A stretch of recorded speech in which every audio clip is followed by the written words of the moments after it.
ateis itu sendiri kan orang yang tidak percaya dengan Tuhan atau anti Tuhan, tidak bertuhan lah, ya kan, ateis itu sendiri.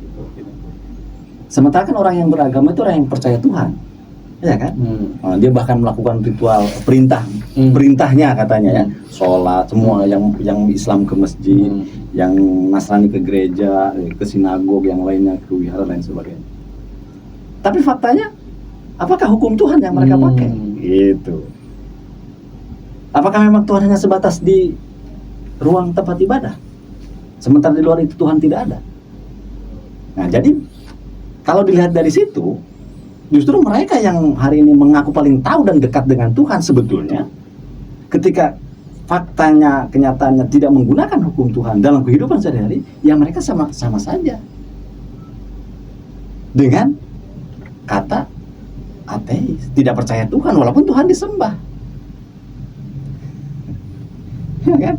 Karena yang dimaksud dengan ketika dia bertuhan, dia takut dengan Tuhan, harusnya sistem dia yang tadi kita bicarakan, sistemnya ditaati, dijalankan gitu. Jadi faktanya orang yang mengaku beragama menyembah Tuhan, faktanya ternyata hukum yang dipakai oleh orang tersebut bukan hukum Tuhan dalam sistem kehidupan, ya, bermasyarakat, berbangsa dan bernegara. Karena Tuhan ngatur semuanya. Kalau hari ini Tuhan mengatakan tidak berkuasa, ngapain ada kata Malik sebagai raja? Gitu. Iya. Gitu. Jadi kata ateis tadi bisa saja disematkan kepada hari ini. Kalau kita lihat faktanya, disematkan kepada orang yang mengaku punya Tuhan, yang mengaku takut kepada Tuhan, tapi faktanya menentang Tuhan, bahkan tidak peduli dia dengan aturan Tuhan. Gitu.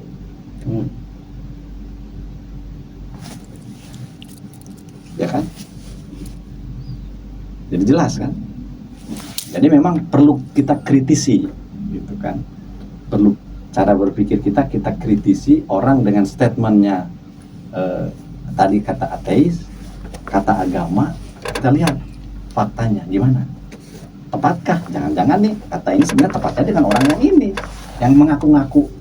Yang namanya ngaku kan sah-sah saja. Berarti bisa jadi orang yang mengklaim dirinya ateis lebih gentle daripada orang yang mengaku dirinya beragama. Dalam pengertian dia ateisnya ini sebenarnya karena kenapa dia mengaku ateis, tidak percaya dengan Tuhan? Karena dia tidak tahu Tuhan itu punya kehendak, gitu loh, orang itu. Sehingga saking rumitnya dia melihat kehidupan hari ini. Orang yang berbicara tentang firman-firman Tuhan, orang berbicara tentang ayat-ayat Al-Quran, tidak sesuai, tapi ternyata tidak sesuai, gitu loh. Jadi sehingga di mana yang letak kekuasaan Tuhan, gitu. Ya, jadi akhirnya dia pusing. Nah, ya udahlah, mendingan nggak percaya gue dengan Tuhan toh. Tuhan katanya berkuasa, tapi faktanya manusia tidak menggunakan hukumnya, sehingga ketika tidak menggunakan hukum, otomatis kan tidak ada kekuasaan, tidak ada kedaulatan, gitu. Akhirnya dia mengambil kesimpulan sendiri, nggak gentleman juga dia. Harusnya dia berpikir, kenapa ini begini, gitu. Kenapa kok manusia ini mengaku, gitu kan, mengaku mengenal Tuhan, membicarakan firman Tuhan, tapi faktanya kegundahan otak dia itu harusnya digunakan kepada arah yang positif. Jangan dia ambil kesimpulan sepihak, gitu ya. Para rasul juga hadir dan bangkit itu karena kegundahan. Rasulullah Muhammad itu karena kegundahan dia, ya kan, sehingga dia bertahanus di Gua Hiro itu. Dia ateis terus dia suka-suka dia, enggak. Gitu. Justru malah cemen orang ketika melihat kondisi seperti ini, dia juga ikut-ikutan tidak terlibat. Otaknya digunakan untuk memikirkan kenapa kondisi ini bisa sampai terjadi. Iya, gitu. Bisa jadi memang kalau hasil dari pembahasan kita tadi, seperti yang disampaikan oleh Prof. Salim Said, kalau saya nggak salah, suatu bangsa tidak akan maju karena tidak ada yang ditakuti. Kan begitu tuh. Korea maju, Korea Selatan maju, ada yang ditakuti, Korea Utara, ya kan. Singapura maju, ya, ada yang ditakuti. Karena dia dikelilingi orang bangsa Melayu, orang-orang Melayu, maka orang-orang di sana harus lebih wah daripada yang ada di sana. Nah, Indonesia nggak bakal maju, katanya begitu tuh kata Prof. Karena Tuhan sendiri pun tidak ditakuti. Gitu. Pernyataan itu ya kita lihat faktanya saja memang. Sudah hampir 80 tahun ya bangsa mereka, bangsa ini. Karena memang sudah mengkhianati, saya katakan mengkhianati. Kenapa saya katakan mengkhianati?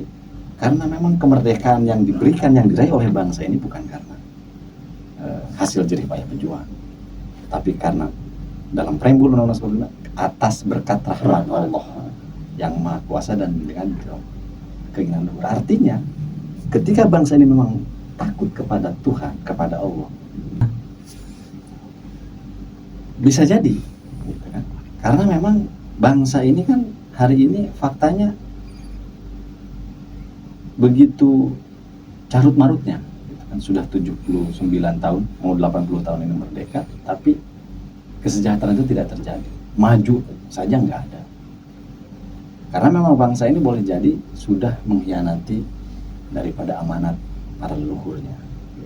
Karena kemerdekaan yang kita raih bukan hanya sekedar hasil jerih payah para pejuang. Kalau dalam preambul Undang-Undang 45 ada campur tangan Allah.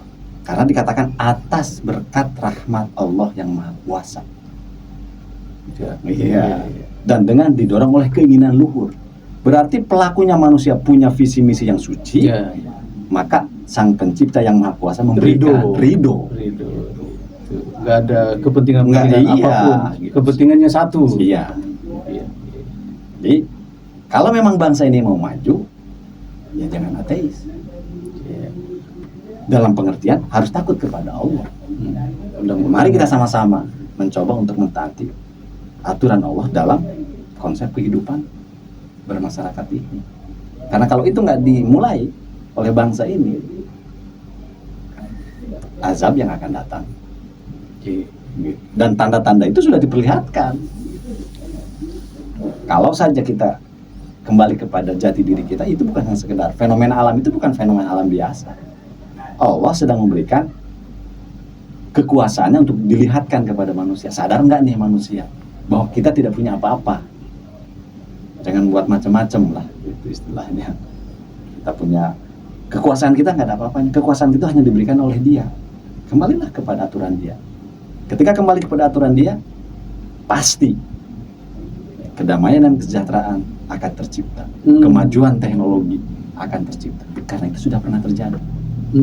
Jadi kalau kita kupas, wajar saja memang kecarut-marutan yang disampaikan tadi nggak ada solusi. Tak ada solusi. Karena nggak ada solusi memang urusan manusia, ya urusan manusia, solusinya dari manusia juga. Nggak bisa, iya kan? Ya, manusia ini produk. Iya. Ini nggak sadar manusia kalau dia produk. Iya. Itu yang jadi masalah, sehingga dia bisa jadi manusia ateis. Manusia hari ini kebanyakan menjadi manusia ateis. Berarti kalau kita mau ada solusi terkait problem manusia hari ini, kembalikan kepada siapa yang pencipta. Siapa pencipta kita? Gitu. Ya. Benar.